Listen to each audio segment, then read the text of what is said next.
Assalamualaikum warahmatullahi wabarakatuh. Selamat pagi. Perkenalkan, nama saya Nimade Della Cynthia dengan NIM A121230889. Saya dari kelas C. Pada video kali ini saya akan membahas mengenai materi profesi kependidikan. Pembahasan yang pertama adalah apa itu profesi? Profesi merupakan pekerjaan tertentu yang membutuhkan skill dan keahlian dalam melaksanakan tugasnya sebagai pemegang profesi tersebut. Contoh profesi adalah dokter, chef, guru, psikologi, dan lainnya. Apa itu 5 istilah dalam profesi guru? Yang pertama, profesi merupakan pekerjaan yang menuntut keahlian dari pelakunya atau seseorang itu. Yang kedua, profesional. Profesional adalah seseorang yang menjalankan profesinya dengan benar menurut etika dan sikap profesional. Dan yang ketiga, profesionalisme adalah komitmen para anggota atau seseorang dari suatu profesi untuk meningkatkan kemampuannya secara terus-menerus. Dan yang keempat adalah profesionalitas, merupakan karakteristik yang menunjukkan kualitas, komitmen, etika, dan perilaku dari seseorang itu. Dan yang terakhir, profesionalisasi adalah kemampuan atau proses untuk meningkatkan kualitas kita dengan pendidikan. Materi selanjutnya adalah karakteristik dan syarat profesi. Yang pertama, syarat-syarat profesi. Itu yang pertama, memiliki pengetahuan khusus di bidang suatu ilmu tertentu. Yang kedua, melibatkan berbagai kegiatan intelektual. Yang ketiga, membutuhkan adanya suatu persiapan tertentu yang cukup dalam. Kemudian, karakteristik profesi dibagi menjadi beberapa poin. Yang pertama, keahlian berdasarkan pengetahuan teoritis. Yang kedua, adanya pendidikan yang ekstensif. Yang ketiga, terdapat ujian kompetensi. Dan yang keempat, terdapat pelatihan institusi. Ciri-ciri profesi. Seseorang guru dikatakan profesional apabila memiliki hal-hal sebagai berikut. Yang pertama, memiliki bakat dan keahlian sebagai guru. Yang kedua, memiliki pengetahuan dan pengalaman yang luas. Yang ketiga, memiliki tujuan jelas untuk setiap pelajaran. Materi yang kedua yaitu mengenai sejarah profesi guru secara singkat. Pada zaman kuno, guru berperan sebagai pemimpin spiritual dan pendidik. Pada masa kolonial, guru menjadi agen kolonialisme dan pembawa sistem pendidikan. Setelah kemerdekaan, guru diakui sebagai pejuang dan pembangun pendidikan. Pada era pembangunan, guru menjadi profesi yang diakui dan dikembangkan melalui Institut Pendidikan Guru. Nah, reformasi membawa perubahan besar dengan pengembangan standar pendidikan nasional. Masa sekarang, saat ini guru terus menghadapi tantangan seperti penggunaan teknologi, pengembangan kurikulum, dan peningkatan kualitas. Materi ketiga dibagi menjadi dua, yaitu 1. Komponen-komponen dalam sistem pendidikan Indonesia. Nah, ini dibagi menjadi 7.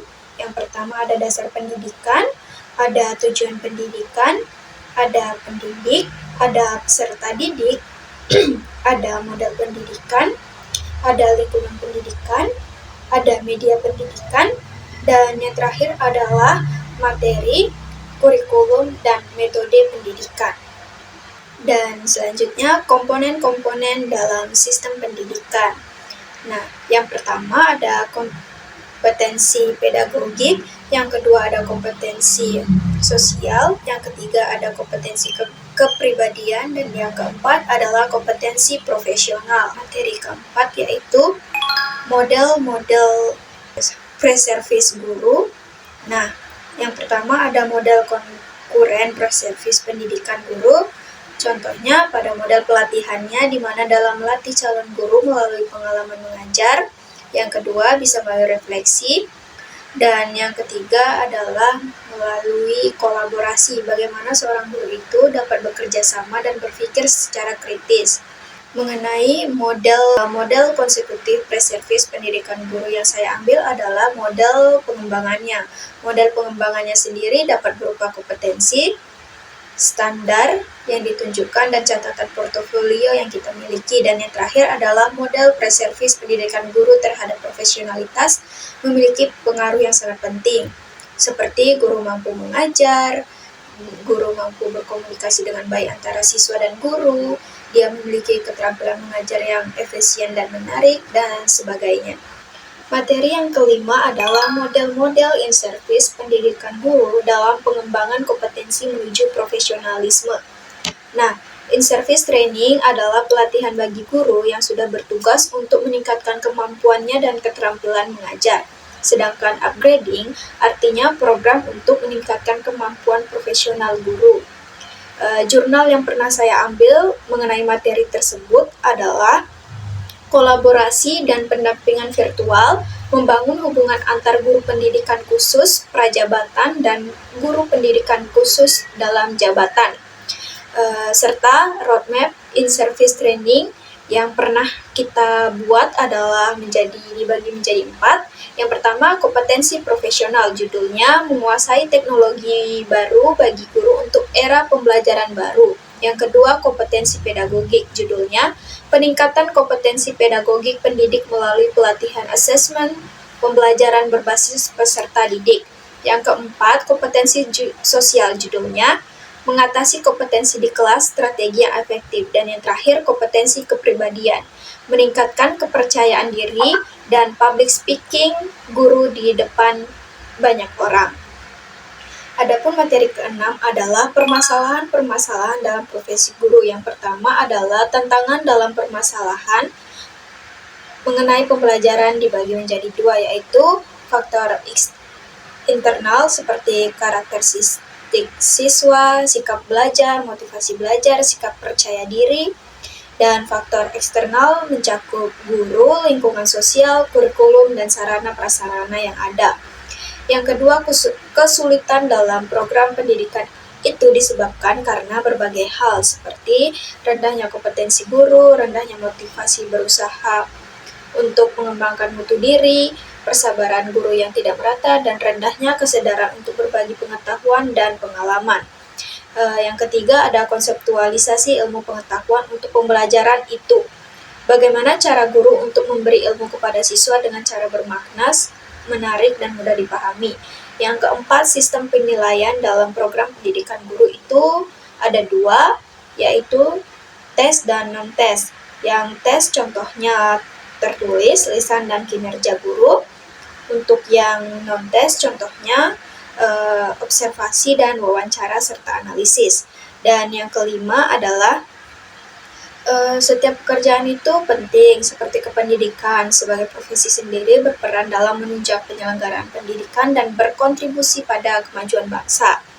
Nah, materi yang terakhir adalah pengembangan pendidikan guru profesional. Saya membagi 3 masalah dan 3 perbandingan, mulai dari standar pendidikan di Indonesia dan Finlandia. Guru di Indonesia itu S1-nya pendidikan profesi harus minimal IPK 3,0. Kompetensi yang dimiliki harus ada 4, dan pelatihannya yaitu melalui lembaga LPPKS. Sedangkan di Finlandia minimal IPK adalah 3,5. Kompetensi yang dimiliki berbasis kurikulum nasional dan keterampilan. Permasalahan kedua contohnya adalah penghargaan dan kesenjangan guru di Indonesia dan Jerman. Nah, kalau di Indonesia itu gaji guru masih terbatas, sedangkan di Jerman itu gaji guru mencapai 3.500 US dollar. Serta kondisi sekolah di Indonesia masih belum baik dan di Jerman sudah sangat baik. Dan masalah yang ketiga adalah tantangan penyebaran guru di Indonesia. Di Indonesia hanya 50% sarjana pendidikan, sedangkan di Cina memiliki 70% sarjana pendidikan. Baiklah, sekian penjelasan dari saya seputar materi profesi kependidikan. Saya minta maaf jika banyak kesalahan kata. Saya ingin mengucapkan terima kasih, semoga ilmunya bermanfaat, dan Selamat pagi.